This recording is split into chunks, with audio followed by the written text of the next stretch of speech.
신실하던 성읍이 어찌하여 창기가 되었는고 정의가 거기에 충만하였고 공의가 그 가운데 거하였더니 이제는 살인자들 뿐이로다.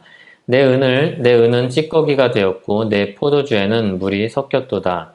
내 구관들은 패역하여 도둑과 짝하며 다 뇌물을 사랑하며 예물을 구하며 고아를 위하여 신원하지 아니하며 과부의 송사를 수리하지 아니하는도다.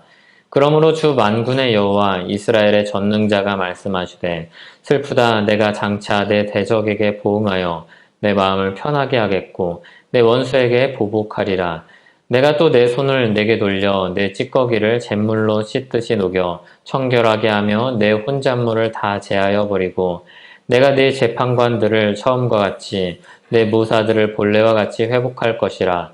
그리한 후에야 내가 의의 성읍이라 신실한 고을이라 불리리라 하셨나니 시온은 정의로 구속함을 받고 그 돌아온 자들은 공의로 구속함을 받으리라. 그러나 패역한 자와 죄인은 함께 패망하고 여호와를 버린 자도 멸망할 것이라. 너희가 기뻐하던 상수리 나무로 말미암아 너희가 부끄러움을 당할 것이요 너희가 택한 동산으로 말미암아 수치를 당할 것이며 너희는 잎사귀 마른 상수리 나무 같을 것이요 물 없는 동산 같으리니 강한 자는 사모라기 같고 그의 행위는 불티 같아서 함께 탈 것이나 끌 사람이 없으리로다. 아멘. 주님의 은혜가 우리와 함께 하기를 소원합니다. 이사야 시대를 보면 이스라엘의 현실을 보면 희망이 없습니다. 거기서 그 안에서 기대할 만한 어떤 그런 여지가 전혀 없습니다. 이스라엘의 그 죄로 인해서 타락하고 부패한 처지는 소와 나기만도 못한 나라라는 평가를 받습니다. 그런데 이스라엘이 처음부터 그랬던 것은 아닙니다. 하나님이 이스라엘을 처음 세우시고 부르실 때는, 출발할 때는 그렇지 않습니다. 마치 이 세상이 아담과 하와를 시작으로 출발했던 때처럼 처음에는 그렇지 않았습니다. 그런데 지금은 신실하던 성읍이 창기가 되었고 정의와 공의의 나라가 살인자들 뿐인 곳으로 바뀌었습니다. 은과 같아 보이지만 찌꺼기일 뿐이고 포도주처럼 보이지만 물이 섞인 가짜가 되었습니다. 그러니까 겉만 그럴듯한 나라가 되었습니다. 하나님의 택함을 받아서 번성을 했었고 특별한 하나님의 기적을 경험하면서 애굽을 나왔었고 가나안 땅에 사람들이 많았음에도 불구하고 거기를 정복하고 그 땅에 자리 잡은 이 나라가 본질을 잃어버리고 껍데기만 남았습니다. 하나님께서 함께 하신다는 증거로 그들에게 주셨던 성막이 있었고 성전이 있었는데 그것은 그냥 이제 가지고 있는 나라일 뿐입니다. 하나님은 이미 그곳을 떠나고 계셨습니다. 무엇보다도 이 나라에 고관들이 부패했습니다. 지도자들이 부패했습니다. 공직에 있으면서 나라를 보살펴야 했을 사람들이 함께 타락했습니다. 먼저 타락했습니다. 깨끗하고 공정해야 될 사람들인데 이 사람들이 도둑과 한패가 되었습니다. 뇌물을 사랑하고 재물을 구하는 사람이 되었습니다. 하나님은 너는 뇌물을 받지 말라. 뇌물은 밝은 자의 눈을 어둡게 하고 의로운 자의 말을 굽게 하느니라 이렇게 말씀을 하셨는데 이들은 뇌물을 바라면서 살았습니다. 아무 도움을 받을 수 없는 고아의 편에 서서 돕고 홀로 된 과부의 어려움을 들어줘야 될 고관들이 정반대편에 서서 자기 배를 채우고 있습니다. 자기 유익에 반대되는 그런 상황에 빠질 때는 고아는 저편에 있는 것이고 과부는 자신의 안중에는 없습니다. 탐욕의 눈이 어두워질 때 사람들은 무엇을 잃는가 하면 인간성을 잃어버립니다. 탐욕의 눈이 어두워질 때, 죄에 빠질 때 사람들은 인간성을 잃어버립니다.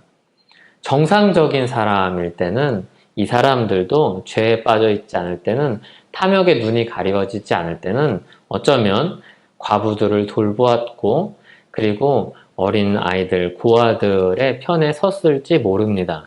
그런데 이제 죄에 다 물들어 버리고 그리고 탐욕에 눈이 어두워졌을 때 인간성을 다 잃어버리는 겁니다. 자기 입속을 차리기에 바쁘고 다른 사람들에게 관심이 없는 겁니다. 다른 사람들의 아픔을 느끼지 못합니다. 그런 이스라엘 백성들의 그런 사람들의 모습을 보는 하나님의 마음은 슬픔입니다. 죄에 빠진 사람들은 슬퍼하지 않지만 죄에 빠진 사람들을 보는 하나님은 슬퍼하십니다. 그들은 이제 하나님의 백성이 아니라 하나님의 대적입니다. 죄에 빠져 있는 사람들은 하나님을 대적합니다. 이스라엘은 이제 하나님의 백성이 아니라 원수입니다. 죄의 노예가 된 사람들은 하나님의 원수입니다. 이스라엘이 본래 그렇지 않았듯이 세상도 처음부터 그렇지는 않았습니다. 죄는 사람들을 무섭게 잠식해 갔습니다. 하나님은 세상을 아름답게 지으셨고 그리고 좋게 만드셨습니다. 아주 좋게 만드셨습니다. 하나님이 보시기에 너무나도 아름답고 좋은 세상과 인간이 출발을 했습니다. 모든 것이 풍족했고 평화로웠습니다. 그러나 죄가 들어왔고 사람들은 타락했습니다. 모든 것이 풍족한 것에서 모든 것이 부족한 곳으로 바뀌었습니다. 사람들은 사람들의 것을 빼앗아서라도 자신의 생명을 유지하는 삶을 살기 시작했습니다. 남편이 아내에게 책임을 전가하고 하나님을 피해서 숨었습니다. 첫 형제는 살인으로 얼룩졌습니다. 첫 형제 관계가 살인으로 얼룩졌습니다. 살인을 자랑하는 사람도 생겼습니다. 자신의 감정, 자신의 생각을 따라서 사람을 죽이고 자기 자신을 위해서 사는 것이 자랑이 되었습니다. 이렇게 타락한 세상과 사람들을 보는 하나님의 마음은 슬픔입니다. 하나님은 죄로 인해 부패한 사람들을 보면서 슬프다 이렇게 말씀하십니다. 죄에 빠져서 하나님을 떠나서 있는 백성들을 향해서 슬프다 말씀하십니다. 그런 하나님의 마음을 가장 잘 보여주는 사람이 있다면 바로 예수님일 것입니다. 예수님은 예루살렘을 보면서 우셨습니다. 예루살렘은 하나님의 백성 이스라엘의 자랑이었습니다. 하나님을 세상에 드러내는 상징이었습니다. 그런데 그 상징이, 그 예루살렘이 제 기능을 잃고 사람들의 입속을 채우고 사람들의 필요를 따라서 기능하는 그 예루살렘을 보시면서 예수님은 우셨습니다. 그리고 그 예루살렘 안에 오신 메시아이신 하나님이신 예수님을 배척하는 사람들을 보면서 안타까운 마음으로 우셨습니다. 슬퍼하셨습니다. 사랑하는 백성이기에 더 큰 슬픔을 느끼셨을 것입니다. 주님의 말씀을 전하는 선지자들도 이 하나님의 마음을 가지고 슬프다, 슬프다 여러 차례 이야기했습니다. 그것이 우리가 읽는 이사야에서 계속해서 나오는 말씀이고, 그리고 이사야서 바로 뒤에는 예레미야서에서 계속해서 나오는 말씀입니다. 여러 선지자들이 죄악 속에 빠져있는 사람들을 보면서 슬픔을 느낍니다. 하나님의 마음으로 그들을 보니까 슬픔을 느끼는 것입니다. 죄로 인해서 서로가 서로를 고통주는 이 현실 속에서 슬픔을 느낍니다. 우리는 죄악 속에 있는 현실들을 볼 때 어떤 감정을 느낍니까? 하나님은 죄악 속에 있는 세상, 그 안에 있는 사람들을 보면서 슬픔의 감정을 느낍니다. 이렇게 슬퍼하시는 이유는 사랑하기 때문입니다. 사랑하는 사람들이 서로가 서로를 괴롭게 하는 삶을 살고 있기 때문에 슬퍼하는 것입니다. 그런데 우리 마음에 자리 잡은 감정은 무엇인지 한번 돌아볼 필요가 있습니다. 하나님은 사람들을 보면서 슬퍼하시는데 우리는 사람들을 보면서 때로는 분노를 느끼고 때로는 그 사람들을 안타깝게 여기기보다 이상하게 보고 그리고 나는 그렇지 않은 사람처럼 생각을 하고 나는 그 사람들과 별개의 사람으로 분리시키고 나는 그 속에 속하지 않은 사람처럼 생각할 때가 얼마나 많은지 모릅니다. 그런데 하나님의 마음으로 나를 돌아보고 또 세상을 돌아볼 때 우리의 생각이 바뀌게 되는 것을 경험합니다. 하나님은 자기 백성들이 그리고 사람들이 죄 가운데 빠져서 사는 것을 기뻐하지 않으셨습니다. 슬퍼하셨고 그리고 그대로 두시지도 않으셨습니다. 그래서 하나님은 약속하신 메시아를 예수님을 우리 가운데 주셔서 회복된 나라 안에 사는 삶으로 바꾸셨습니다. 백성들의 죄로 인한 형벌을 예수님의 십자가에 다 쏟으셨습니다. 그리고 예수님을 믿는 사람들을 용서하시고 주님의 회복된 나라로 부르셨습니다. 하나님의 슬픔은 사랑에서 나옵니다. 사랑한 사람들이 하나님을 떠나서 죽음의 길로 치닫는 모습을 보면서 하나님은 슬퍼하십니다. 사랑하기 때문에 슬퍼하십니다. 사랑하기 때문에 예수님을 보내셨고 우리가 그 사랑을 받아서 하나님의 회복된 나라로 부름받은 사람들입니다. 하나님이 회복하시겠다고 말씀하신 하나님 나라에 속한 사람이 되어서 오늘 이 말씀을 우리는 대해야 합니다. 우리는 이스라엘도 유다도 아닙니다. 예수님 안에서 하나님 나라로 부름을 받은 백성입니다. 그런데 죄에 물들면 금방 주님을 바로 알지 못하면 우리는 금세 언제든지 이들과 같을 수 있다는 사실을 기억해야 됩니다. 경계해야 합니다. 우리는 말씀을 통해서 끊임없이 우리가 받은 하나님께서 주신 예수 그리스도의 십자가 은혜가 무엇인지 되돌아보고 기억하고 생각하면서 그 은혜 안에 살려고 끊임없이 애를 써야 합니다. 기도해야 합니다. 주님 앞에 엎드려야 합니다. 그리고 주님의 백성으로서 주님의 마음을 아는 자로서 주님의 마음을 품은 사람으로서 이 세상 가운데서 살아야 합니다. 그렇게 우리가 부디 하나님의 슬픔이 아니라 하나님의 기쁨이 되어서 이 땅 가운데 살아가는 저와 여러분이 되기를 바랍니다. 하나님은 자기 백성을 회복하시겠다고 말씀을 하십니다. 이게 이사야 1장 25절에서 26절에서 나오는데 다시 한번 읽어보도록 하겠습니다. 25절에서 26절입니다. 내가 또 내 손을 내게 돌려 내 찌꺼기를 잿물로 씻듯이 녹여 청결하게 하며 내 혼합물을 다 제하여 버리고 내가 내 재판관들을 처음과 같이 내 보사들을 본래와 같이 회복할 것이라. 그리한 후에야 내가 의의 성읍이라 신실한 보울이라 불리리라 하셨나니. 25절과 26절을 보면 계속해서 반복되는 말이 있습니다. 내가, 내 손을 이렇게 나가 반복이 됩니다. 여기 나는 하나님입니다. 하나님이 이스라엘이 죄로 물든 모습을 보시고 슬퍼하십니다. 그리고 회복하시겠다고 말씀하십니다. 이스라엘 백성들이 우리를 회복시켜 주시옵소서 구하는 게 아니라 하나님이 먼저 그리고 하나님이 주도적으로 하나님이 나서서 회복하겠다 말씀을 하십니다. 이 회복의 출발점은 정결하게 하는 것입니다. 청결하게 하겠다, 혼잣물을 제하여 버리겠다 말씀을 하십니다. 깨끗하게 하여서 처음과 같이 그리고 본래와 같이 하나님께서 이 나라를 출발하셨던 그 모습처럼 회복하시겠다고 말씀을 하십니다. 그래서 하나님께서 회복하실 나라는 이렇게 불릴 것입니다. 의의 성읍이다, 신실한 고을이다 이렇게 불리게 될 것입니다. 이게 하나님께서 이스라엘을 시작할 때 하나님 나라를 시작할 때 바라셨던 모습입니다. 에덴을 시작할 때 바라셨던 모습이기도 하죠. 처음 하나님께서 바라신 정의와 공의가 실현되는 나라가 되게 하실 것입니다. 의로우신 하나님이 통치하신 나라는 그렇게 되실 것입니다.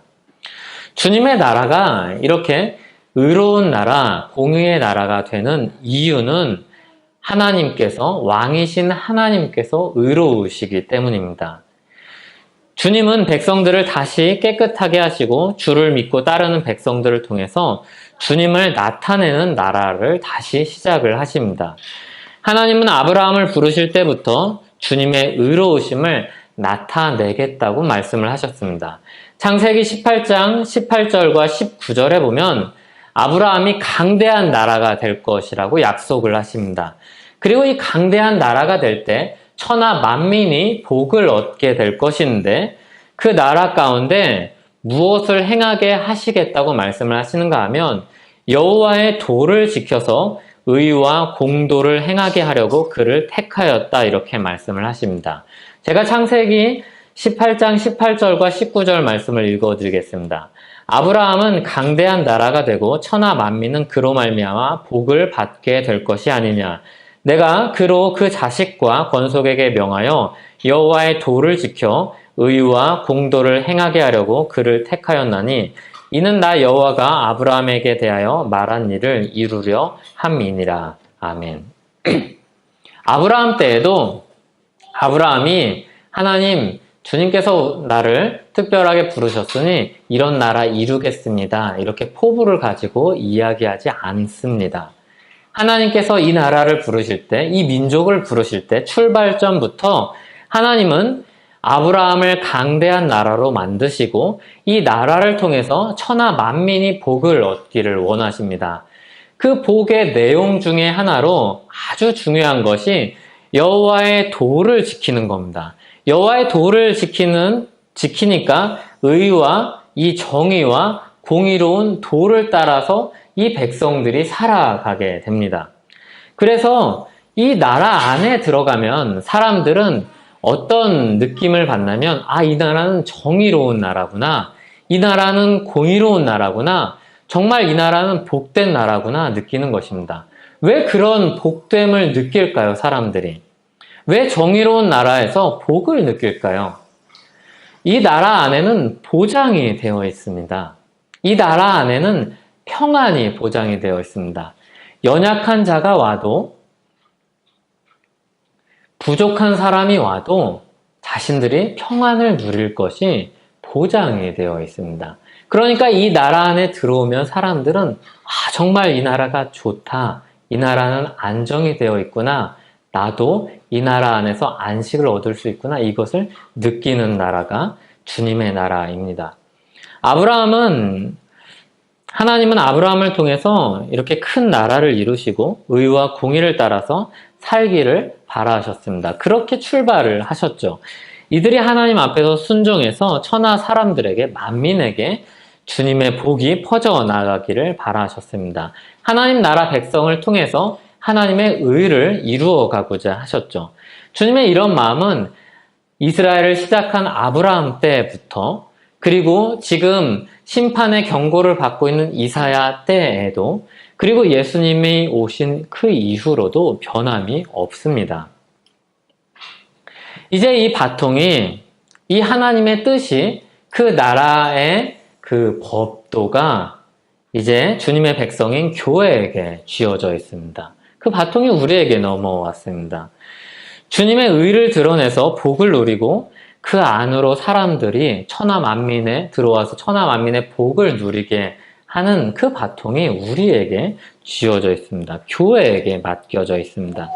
그러므로 우리가 그 주님의 사랑과 그 부르심을 받았다면 우리가 이제 하나님 나라에 속한 그리스도인으로서 하나님 나라의 가치를 품고 살게 되는 것입니다. 하나님의 정의가 우리 마음속에 깊숙이 박혀 있어야 됩니다. 그래서 주님의 교회를 경험하는, 마주하는, 부딪히는 사람들이 주님의 백성들과 함께하는 사람들이 그 곁에 있는 사람들이 이 나라를 느끼고 경험해야 하는 것입니다. 하나님 나라의 성격은 시대가 바뀐다고 변하지 않습니다. 왜냐하면 하나님 나라의 성격이 하나님을 따라서 있기 때문입니다. 때로는 시대에 따라서 그 백성들이 변절을 하기도 합니다. 우리가 오늘 말씀에서 보는 이 이스라엘처럼 변절을 하고 부패를 하기도 합니다. 그리고 역사 속에 이 땅에 있는 교회 중 하나가 또는 여러 교회가 부패하여서 연약한 모습을 보이기도 하고 그들의 허물을 온 세상이 알기도 하고 더 나아가서 정말 심각한 죄에 빠져서 타락을 하기도 합니다. 하지만 하나님은 변하시지 않고 하나님 나라의 가치와 하나님 나라의 통치가 변하지 않는다는 사실을 우리는 기억해야 합니다. 그래서 우리는 하나님이 그 나라의 법이며 그 그 나라의 지향점이며 그 나라의 보증이라는 사실을 기억해야 합니다. 어떤 국가든지 시대에 따라서 사람들이 바뀌면서 자신들이 최고로 여기는 가치가 바뀌면서 자신들의 법을 수정하기도 하고 지향점을 바꿉니다. 나라의 방향성을 조정합니다. 그리고 나라의 역사의 미래를 보증할 수 있는 사람도 없습니다. 그런데 하나님 나라는 그렇지 않습니다. 하나님이 계시고 하나님이 통치하시는 나라이기 때문에 그 가치, 그리고 그 방향성, 법은 영원히 변하지 않습니다. 변하는 것은 사람뿐입니다. 변하는 것은 그 나라에 속한 사람입니다.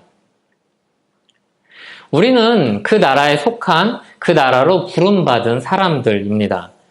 하나님 나라는 소속된 백성들이 이렇게 살면 좋겠다 방향성을 정하고 우리가 이렇게 사는 것이 아름답겠지 지향하는 바를 정해서 살아가는 사람들이 아닙니다. 하나님 나라의 법도가 정해져 있고 그 법도를 따라서 살아가는 사람들이 하나님 나라 백성입니다. 그래서 하나님 나라는 민주주의 국가라고 이야기하지 않고 신정주의 국가라고 이야기를 합니다. 하나님의 법의 기준이 있고 하나님이라는 기준이 있고 그 기준을 쫓아서 살아가는 사람들이 하나님 나라 백성입니다. 우리를 그러니까 끊임없이 바꾸어 가야 됩니다. 우리를 끊임없이 하나님께 맞추어 가는 사람들이 하나님 나라 백성입니다. 사람들이 하나님 나라 백성에 대한 자기만의 이상향을 그립니다. 하나님 나라 백성에 대한 이 시대에 걸맞는 이상을 자꾸 이야기를 합니다. 그런데 그렇지 않습니다. 하나님 나라의 백성의 이상과 하나님 나라의 법은 이미 성경에 기록되어 있습니다. 성경을 떠나면 하나님 나라의 이상에서 떨어져 나간 것입니다. 하나님을 떠난 것이고 하나님에게서 멀어져 있는 것입니다. 그 안에 있는지 그 안에 없는지를 우리는 물어야 됩니다. 우리가 하나님 안에 있는지 예수 그리스도 안에 있는지 아니면 그 안에 있지 않은지를 물어야 합니다. 그 안에 참된 행복이 있기 때문입니다. 죄 안에 있을 때 하나님을 떠나서 마음대로 살면 행복할 것이라고 사람들이 생각을 합니다. 하지만 모든 사람들이 자기 마음대로 사는 그곳은 지옥입니다. 마음대로라는 말 안에는 자기 생각과 자기 욕심이 들어있는 것입니다. 마음대로라는 그 말 안에는 자기 뜻과 자기 욕심이 들어있는 것입니다. 그러니까 자기 마음대로 사는 곳이라는 곳은 이 욕심과 이 욕심이 싸우는 곳이라는 것입니다. 그러니까 이 땅 가운데 끊임없이 싸움이 그치지 않는 것입니다. 거기에는 당연히 행복이 없죠. 자기 마음대로 자기 뜻을 따라서 자기가 원하는 대로 사니까 행복을 누릴 수 있을 것이라고 열심히 쫓아갑니다. 그런데 거기서 늘 만나는 것은 불행이고 싸움이고 괴로움이고 고통입니다. 그래서 이 세상 그 어떤 나라도 법이 없는 나라는 없는 것입니다. 법 없이도 살 수 있는 사람은 세상에 없습니다. 마음대로 사는 나라에서 힘 있는 사람도 있을 것이고 힘 없는 사람도 있을 것입니다. 힘 있는 사람들이 힘 없는 사람의 것을 가지려고 할 것입니다. 조금 호의를 베풀 수 있겠죠. 하지만 결국 그것은 자기에게 많은 것들이 쥐어졌을 때 이야기입니다. 자기가 원하는 것, 자기가 원하는 사람을 자기 것이라고 주장할 것입니다. 힘의 차이가 있으면 빼앗는 사람이 있고 빼앗기는 사람이 분명히 생기게 마련입니다. 그래서 우리가 프롤레타리아 혁명을 일으켜야 된다 이런 것은 아닙니다. 죄 아래 있는 세상에서 그 결과로 이런 현상들이 나타난다는 것입니다. 민주주의 국가건 공산주의 국가건 모두 죄에서 자유하지 않습니다. 모두 죄 문제를 해결할 수 없습니다. 공산주의의 맹점은 바로 이 죄 문제를 간과한 것입니다. 공산주의 다 같이 모여서 공평하게 사는 세상 좋지요. 하지만 그 세상에도 욕심이 있는 사람들이 있다는 겁니다. 그러니까 그런 세상은 오지 않습니다. 그게 가장 공산주의의 큰 문제입니다. 그럼 민주주의에는, 자본주의에는 그런 문제가 없냐? 그런 문제가 있습니다. 민주주의도 자본주의도 하나님 나라는 아닙니다. 이 세상에서 죄를 억제하고 정당하게 사람들이 조금이라도 더 어려운 사람들, 연약한 사람들이 보호받을 수 있는 한 정치 체제 중에 하나로 우리가 받아들이고 있는 것입니다. 그런데 이 죄로 인해서 뒤틀린 이 세상 속에서 아주 독특한 나라가 있는 것이죠. 보이지 않지만 분명히 존재하는 나라가 있는 것이죠. 하나님 나라가 있습니다. 이 나라는 민족에 국한되지 않고 정말로 천하 만민에게 퍼져나가서 온 세상에 있는 나라입니다. 이 나라는 예수 그리스도 안에 있는 사람들로 구성된 나라입니다. 온 세상에 흩어져 있고 온 세상에 생명을 유지하고 있습니다. 실체가 없는 것 같고 보이지도 않는 나라인데 온 세상에 생명을 유지하고 흩어져 있는 나라입니다. 그런데 이 나라가 아주 부각이 될 때가 있습니다. 시대를 보면 이 나라가 아주 두각을 드러낼 때가 있습니다. 그때는 잠시지만 그 땅은 일부이지만 많은 복을 누리는 것을 우리는 역사 가운데 봅니다. 그 나라 사람들은 스스로에게 정직하고 타인을 배려하고 연약한 자들을 보살핍니다. 이 나라 사람들이 곳곳에서 일어나서 이 나라 사람들이 주류가 되어서 이 나라 사람들의 삶이 그 나라를 다 뒤덮을 때 잠시이지만 정말 많은 사람들이 복을 누리게 되죠. 연약한 사람들이 보살핌을 받게 되고 죄가 억제되고 죄를 지은 사람들이 손가락질을 당하게 되고 그리고 의롭게 사는 것이 아주 고상한 가치로 많은 사람들이 믿는 사람들과 믿지 않는 사람들도 고상한 가치로 여기는 그런 시대가 됩니다. 자기가 수고해서 돈을 벌고 자기가 수고한 돈으로 다른 사람들을 희생해서 섬기는 그런 일들이 벌어집니다. 그 나라가 뚜렷하게 드러나고 그 나라가 드러나면 드러날수록 하나님 나라 백성뿐만이 아니라 그 주변에 있는 사람들도 그 복을 함께 누리게 되는 일들이 벌어집니다. 하나님은 이스라엘 백성들에게 이 복을 나타내는 이 나라의 뜻을 하나님의 복을 나누는 사람들로 부르셨습니다. 그리고 실패했고 그리고 예수 그리스도 안에서 주님의 교회들을 부르셨습니다. 그리고 세상 속에서 교회들을 통해서 이 일들을 이루어 가기를 원하십니다. 우리에게 맡겨진 사명입니다. 하나님은 이스라엘 백성들에게 이사야서 1장 27절에서 31절에서 돌아오는 자에게 회복이 있고 그렇지 않은 자에게 멸망이 있다고 말씀을 하십니다. 그러니까 선택의 기로를 놓으시는 것이죠. 그들이 기뻐하던 상수리 나무, 그러니까 우상으로 삼은 나무는 수치를 당하게 될 것이라고 말씀을 하십니다.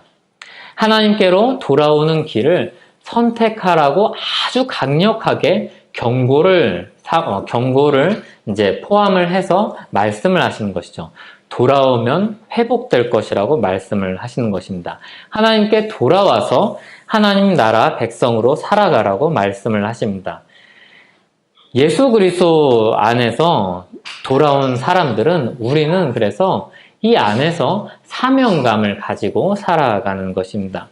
흩어져 있지만 우리가 때로는 흩어져 있어서 우리의 일상에서 우리의 현실에서 우리가 힘을 얻지 못하는 것 같고 홀로 있는 것 같고 결속력이 없는 것 같고 세상에서처럼 힘을 모으고 돈을 모으고 사람들을 모아서 어떤 일을 이루어야 될 것 같지만 하나님은 세상에 우리를 흩으셔서 일을 하기를 원하십니다. 우리를 이 세상에 흩으셔서 사명감을 가진 이 사람들을 통해서 이 복을 나누기를 원하십니다. 그러니까 이 사명은 특별한 어떤 사람들에게 국한된 사명이 아닙니다. 이 사명은 어떤 직분자에게만 주어진 사명이 아닙니다. 물론 직분자에게는 더 많은 책임이 있을 것입니다.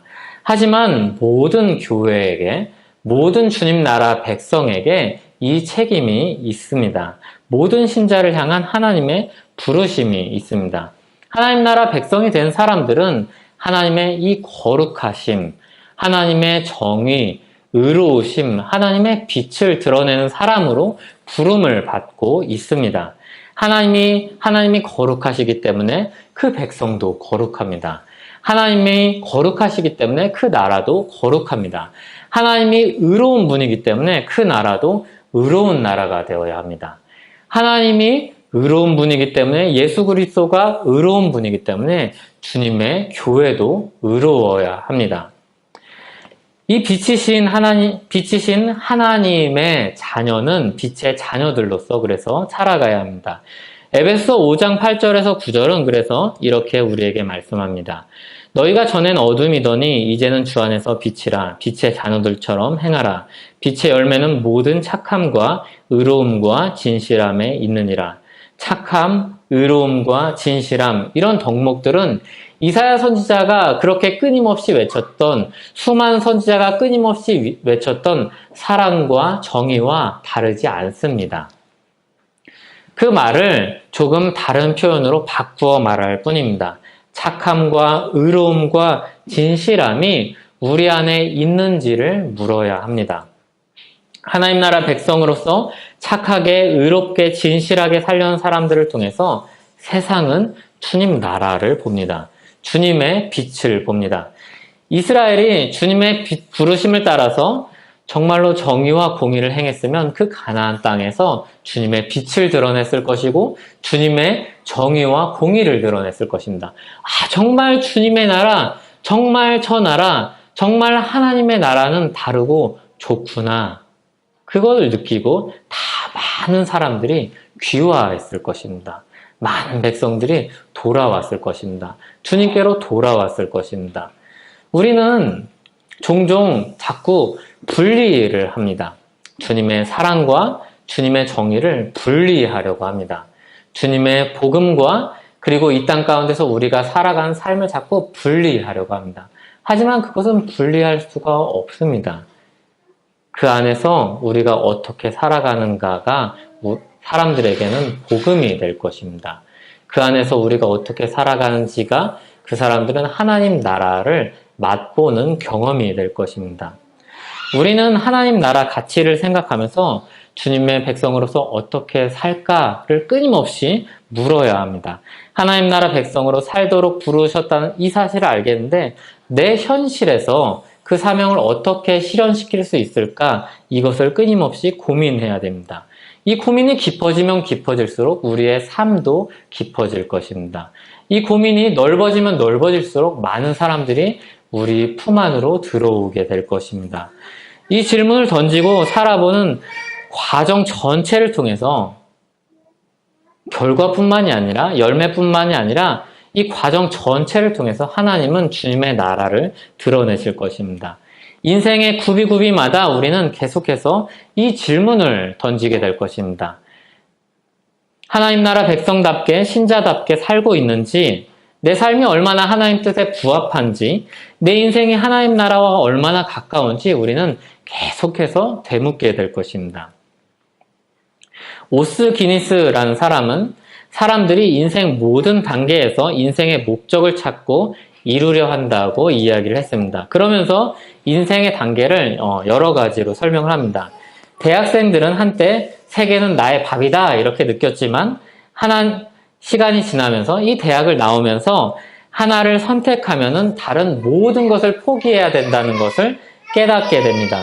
그리고 그 현실 앞에서 이 고민을 다시 하게 되는 것이죠. 내가 선택한 이 길이 최선인가?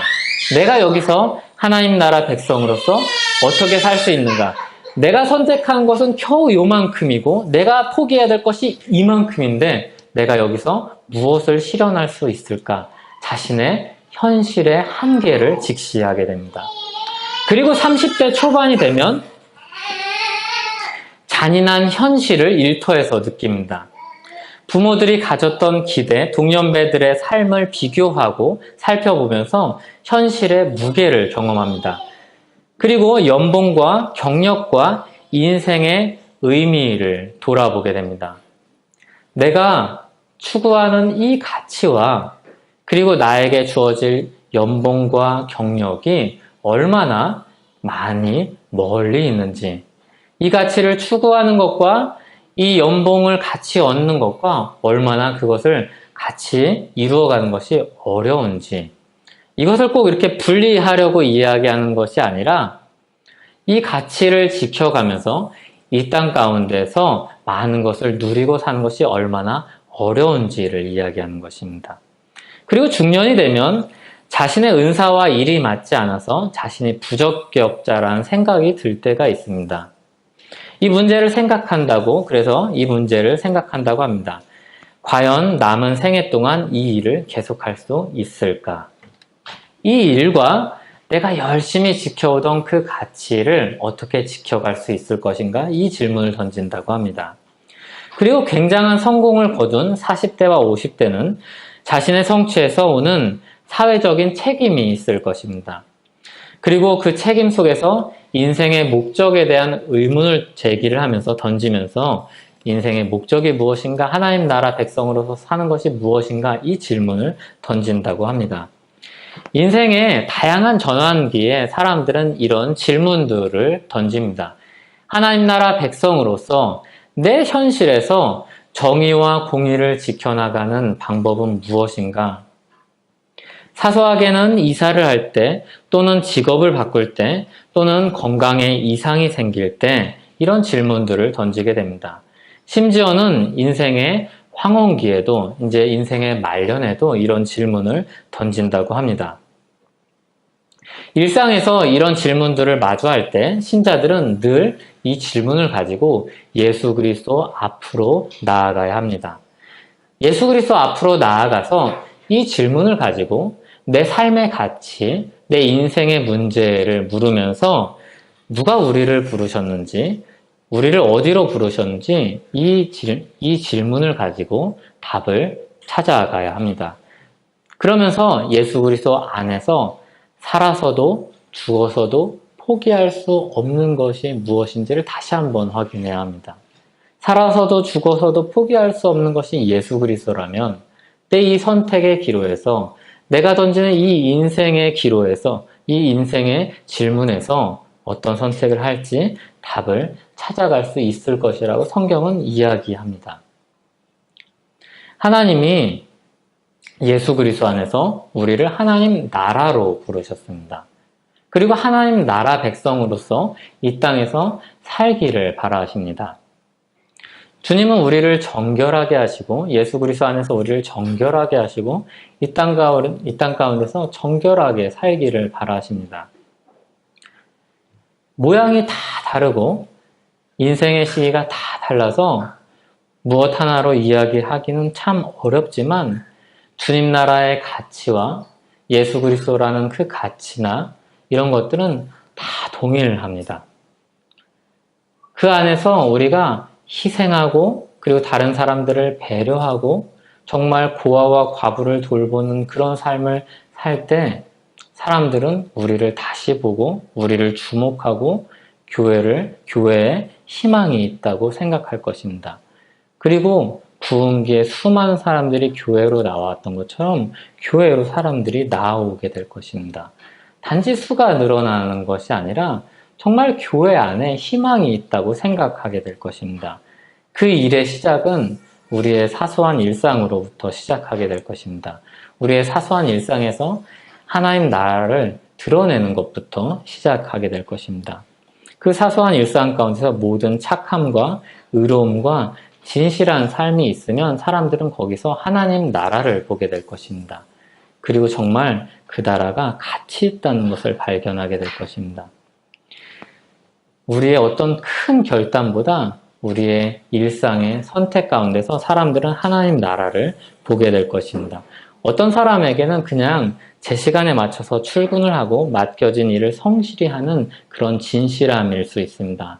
어떤 사람들에게는 연약한 자의 소리에 귀를 기울이고 돕는 아주 적극적인 그런 선한 행실일 수 있습니다. 어떤 사람들에게는 이 바른 가치를 여러 사람들이 공유할 수 있도록 이끌어 가도록 정말 많은 수고와 애를 쓰는 그런 지도자격의 위치에서 하는 그런 의로움일 수 있습니다. 어떤 사람에겐 보다 극적인 변화를 통해서 주님의 거룩한 빛을 드러낼 수도 있을 것입니다. 이 빛을 드러내는 그 능력은 어디서 나오는가 하면 믿음에서 나올 것입니다. 그 능력은 믿음에서 나올 것입니다. 이런 삶을 사는 사람은 믿기 때문에 그렇게 살 것입니다. 예수님께서 먼저 그 나라와 의를 구하라고 이야기를 하십니다. 이 먼저 그 나라와 그 의를 구하는 사람, 이 정의로운 하나님 나라의 가치를 구하는 사람에게는 어떤 기대가 있는지 아십니까? 하나님께서 일용할 양식을 채워줄 것이라는 기대가 있습니다. 그래서 마태복음 6장 33절, 34절엔 그런즉 너희는 먼저 그의 나라와 그의 의를 구하라. 그리하면 이 모든 것을 너희에게 더하시리라. 그러므로 내일 일을 위하여 염려하지 말라. 내일 일은 내일이 염려할 것이요 한날의 괴로움은 그날로 족하니라. 이렇게 예수님께서 우리에게 말씀하시는 것입니다. 하나님 나라의 가치, 하나님께서 통치하시기 때문에 그 나라 안에 그 나라 가치를 쫓아서 열심히 살면 하나님께서 채워주실 것이라는 그 기대, 그리고 그 안에는 고아도 과부도 연약한 자도 다 애통하는 자도 주님의 평강을 누릴 것이라는 그 기대를 살기 때문에 하나님의 의를 포기하지 않는 것입니다. 정의를 왜 실현하기 힘듭니까? 여러 가지 이유가 있겠죠. 그런데 왜 정의롭게 살려는 사람이 적습니까? 손해볼 것 같기 때문입니다. 더 이익을 내려면 정직해서는 안 될 것 같은 부담을 느끼기 때문입니다. 내 정직한 수고가 내가 바라는 그런 만큼 결과를 내지 않기 때문입니다. 세상이 그렇기 때문입니다. 내 공의와 내 호의가 내가 원하는, 내가 바라는 결과와 다르게 나타날 때가 너무나도 많기 때문입니다. 고아와 과부를 돌아보려면 내가 많은 것을 희생해야 되기 때문입니다. 내가 가진 것들을 내어놓아야 되기 때문입니다. 내 마음대로 내가 원한을 따라서 살려는 그런 시간들과 그런 에너지와 내 재물과 내 그런 것들을 포기해야 되기 때문입니다. 오히려 우리가 공의롭게 살 때, 의롭게 살려고 할 때 사람들은 우리를 가볍게 여기고 막대하려 하고 이용하려고 하는 사람들을 우리는 많이 봅니다. 거기서 공의롭게 산다는 것은 굉장한 의지와 굉장한 희생이 필요합니다. 그런데 이런 인내, 이런 희생, 이런 의지가 어디서 나오는가 하면 하나님 나라를 통치하시는 예수 그리스도에 대한 믿음에서 나옵니다. 정말로 하나님께서 통치하신다는 믿음이 있기 때문에 그 믿음을 걸고 그렇게 사는 겁니다. 내가 믿음으로 살 때 이런 결과가 나오지, 이런 경험을 가지고 믿음으로 사는 것이 아니라 주님이 통치하시고 주님이 통치하시는 나라가 그렇고 주님이 통치하시는 나라에 내가 속해 있으니까 그 믿음으로 이 땅 가운데서 그렇게 사는 것입니다. 그리고 하나님이 채워주시는 것을 경험하는 것입니다. 그렇게 사는 사람이 많으면 천하 만민이 복을 얻게 되는 것입니다. 천하 만민의 복음이 전파되는 것입니다. 하나님 나라와 그의 의를 구하는 사람은 능력이 있는 사람이 아니라 믿음이 있는 사람입니다. 하나님 나라와 그의 의를 구하는 사람은 특별한 사람이 아니라 믿음이 있는 사람입니다. 예수 그리스도께서 통치하신다는 그 믿음이 있는 사람입니다. 예수 그리스도께서 통치하시고 내 삶을 주관하시고 나를 채우신다는 믿음이 있는 사람들이 그렇게 사는 것입니다. 이스라엘 사람들이 그 믿음의 삶에서 실패한 것입니다. 그리고 이사야 선지자를 통해서 하나님은 그 믿음의 삶으로 돌아오라고 부르시는 것입니다. 정의와 공의는 하나님과 동떨어지지 않고 하나님과 딱 붙어서 밀접하게, 아주 밀접하게 관계되어 있습니다. 성경은 하나님의 성품에서 하나님 나라의 법을 이야기를 하고 하나님의 형상에서 하나님 백성의 삶을 이야기를 합니다. 하나님이 거룩하시니 하나님의 백성이 거룩한 것입니다. 하나님이 자비로우시니까 하나님의 나라가 하나님의 나라 안에 사랑이 있는 것입니다. 하나님이 공의로우시니까 하나님의 백성이 정직한 것입니다. 신자는 사회 문제를 하나님 앞으로 가지고 가는 사람들입니다. 그리고 그 사회 안으로 들어갈 때 하나님 나라 백성으로 하나님의 법을 가지고 가는 사람들입니다. 우리 한 사람 한 사람들이 그렇게 빛이 되는 삶을 살기를 바랍니다. 이 능력은 믿음에서 나옵니다. 이 능력은 예수 그리스도께서 통치하신다는 믿음에서 나옵니다. 예수 그리스도께서 정말로 통치하시기 때문에 우리가 그렇게 사는 겁니다. 우리의 삶 가운데 우리가 원하는 그런 기대하는 그런 열매, 그런 결과 없을 수 있습니다. 근데 우리를 구원하신 그 예수 그리스도께서 통치하시는 그 나라의 백성이기 때문에 믿음으로 그렇게 사는 것입니다. 주님께서 우리를 그렇게 사는 우리를 채워주실 것입니다. 우리를 고아처럼 과부처럼 내버려 두시지 않을 것입니다. 분명히 우리를 채우시고 인도하실 것입니다. 이 땅 가운데서 주님을 따라서 살 수 있는 힘을 주실 것입니다. 같이 기도하겠습니다. 주님 감사합니다. 이사야서를 통해서 주님의 교회를 돌아보고 우리 삶을 돌아봅니다. 주님 나라가 어떻게 어디서 시작이 되었고 어디를 향해서 가고 어떤 가치를 쫓아서 가는지 고민을 해봅니다. 그 나라가 내 삶 가운데에서 어떻게 연결이 되고 어떻게 이어지고 어떻게 실현되는지를 생각해 봅니다. 주님, 우리가 주님의 통치를 믿고 믿음으로 살려고 합니다. 주님 우리를 붙들어 주시고 지혜를 주시고 인도하여 주시옵소서. 예수님의 이름으로 기도하옵나이다. 아멘.